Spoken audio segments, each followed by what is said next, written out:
Donc, elle met les moyens des capacités technologiques, des capacités économiques, éducatives et politiques au service de cette coopération qu'elle a dénommée coopération gagnant-gagnant. Pourquoi? Parce que l'Italie estime véritablement que il y a un besoin d'investissement en Afrique pour résoudre premièrement la question migratoire. Il y a après la chute de Muammar Kadhafi, c'est devenu quasiment un passoire. C'est-à-dire les jeunes Africains quittent les pays et vont à l'aventure à travers la mer, passent par la Libye. Et le premier port d'attache, c'est Lampedusa, en Italie. Et l'Italie est aujourd'hui débordée. Vous voyez, même il y avait une fois où les migrants sont arrivés et les migrants ont été même plus nombreux que les habitants de la ville. Et donc, quelque part, c'est quelque chose que l'Italie a en soi. Et l'Italie accuse la politique occidentale d'avoir depuis très longtemps appauvri, entre guillemets, l'Afrique. Et cet appauvrissement de l'Afrique a conduit inexorablement à ce que les jeunes Africains ne trouvant plus gain de cause ou les moyens, ne trouvant plus les moyens économiques, éducatifs, etc., tout ce qu'on a pu citer sur place, à être à l'aventure pour aller chercher le mieux-être, le mieux vivre ailleurs. Et donc, il faut en réalité recomposer ou du moins repenser cette façon-là de faire. Et la meilleure façon, cela dit, de lutter contre cette immigration-là, c'est que la lutte soit menée en amont, pas en aval. C'est-à-dire, en aval, on a déjà tout essayé. C'est pas possible. On a essayé de faire des quotas d'immigration en Europe, c'est-à-dire tous les pays européens se partagent les migrants qui arrivent. Ça marche pas.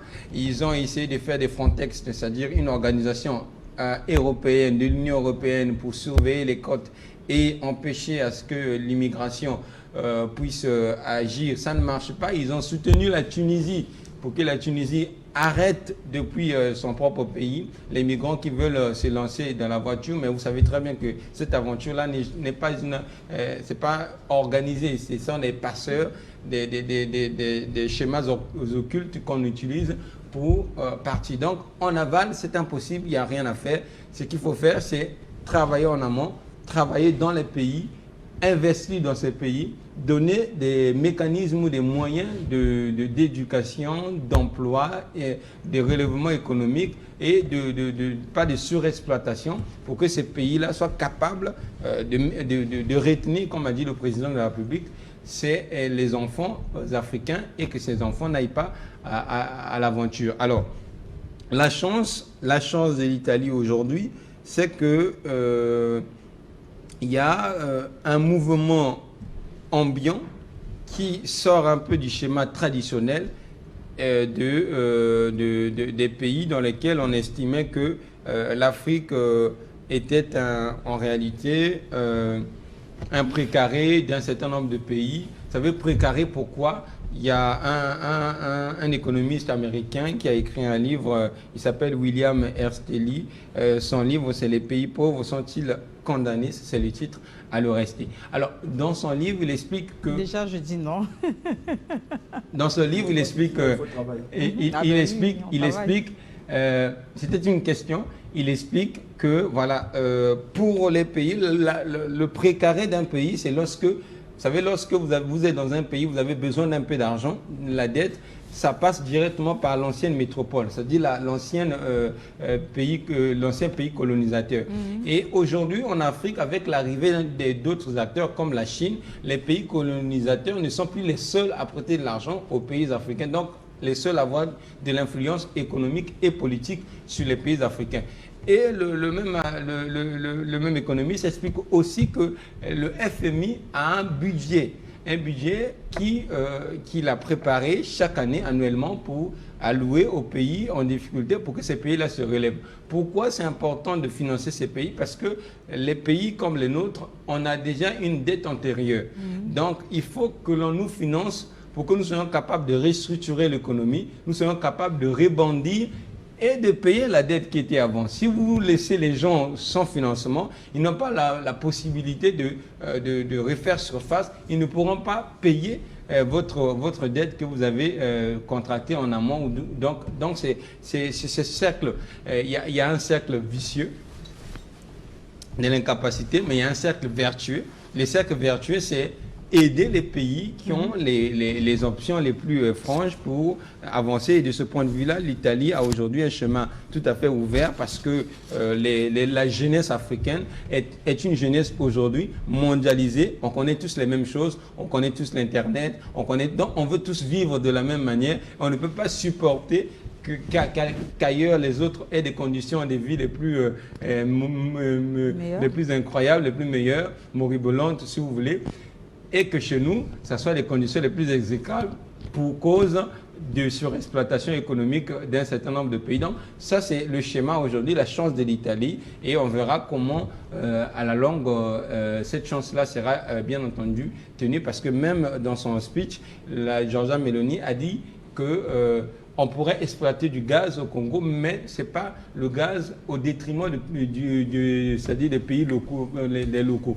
On prendra seulement le surplus que l'on n'utilise pas sur place pour que tout le monde puisse bénéficier. Et ce sont des engagements surtout qui ont été pris, et nous attendons la concrétisation qui ne saurait tarder de ces engagements pour permettre à ce que ce nouveau modèle peut-être gagne la nouvelle forme de relation qu'on peut avoir entre les pays développés et les pays moins développés. Et pour terminer, qu'est-ce que l'opinion peut retenir de cette visite?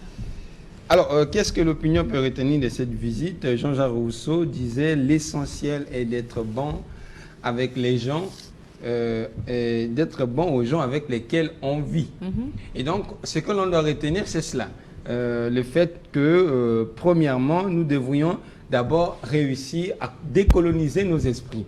Décoloniser les esprits, c'est chercher des partenariats partout. Partout, on peut trouver quelqu'un qui peut nous aider en quelque chose.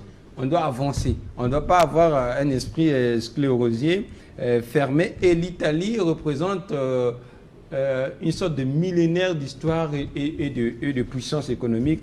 Parce que vous savez que l'Italie, c'était Rome.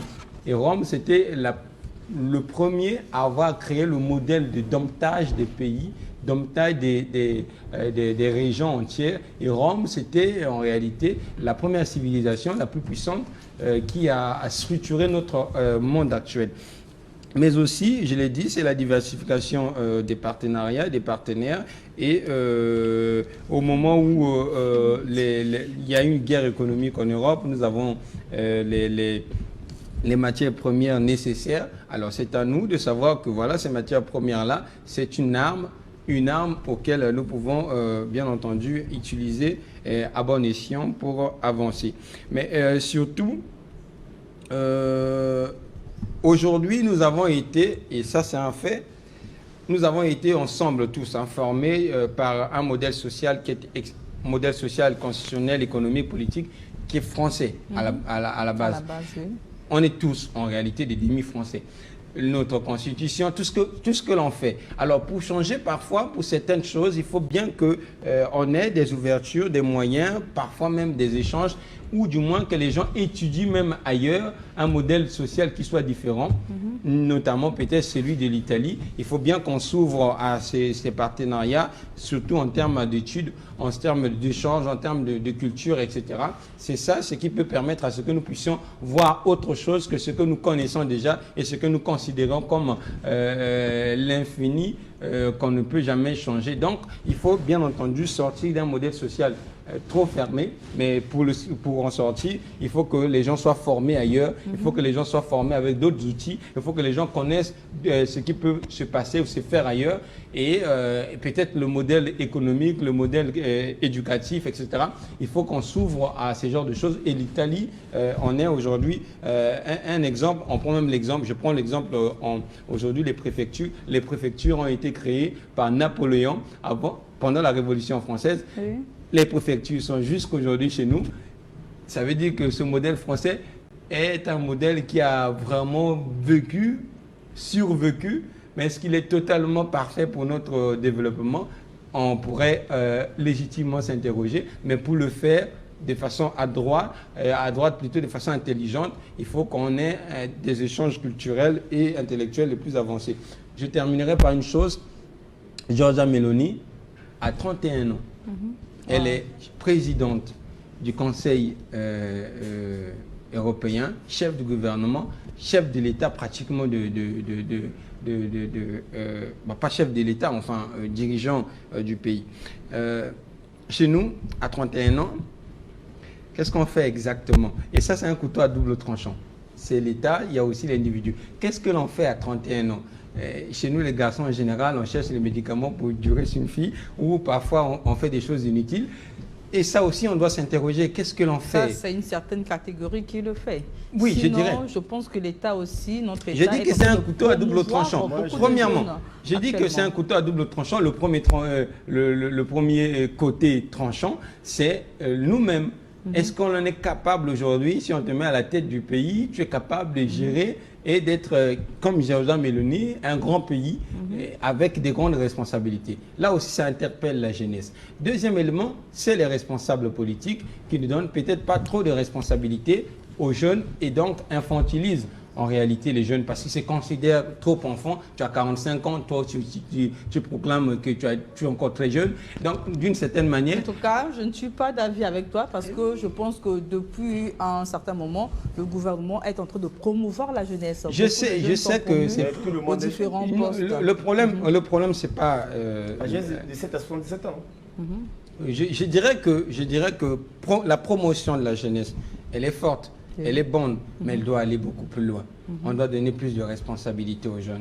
On doit donner plus de confiance aux jeunes. On doit investir davantage aux jeunes. On doit croire à cette jeunesse-là. Du moins, tout le monde n'est pas bon, mais ceux qui sont bons là, il faut leur donner plus de responsabilités parce que c'est un appui.